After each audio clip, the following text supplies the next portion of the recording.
All right, step one is drying.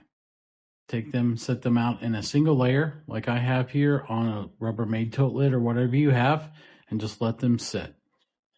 This will allow the moisture inside them to evaporate out. Then after that, you can either put them in an open container and store them until you're ready to start cracking them. I'm just going to go ahead and move on to cracking these as soon as these are ready, and I'll show you how to do that in the next video also. This will also allow time for the grubs to come out if there's one in there. That's just wasted time when you start cracking them later on and find the grubs inside, so the longer you can let them sit and let them come out on their own, the better. Please excuse the stains on my thumbs there. I was processing some walnuts a couple days before that. Go ahead and throw that away. Again, let these sit for at least a couple weeks, and then you can start testing. Just grab a hammer, crack one open. If the nut comes out easily, you're ready to move on.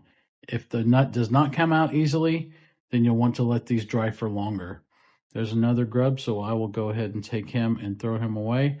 If you have chickens, I've heard that chickens really like these grubs. You can feed those to your chickens as an alternative to just throwing them in the trash.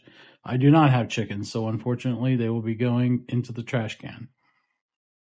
I look forward to moving on to the next step of this with you. I'll go ahead and bring you along, of course, and show you how I do my cracking.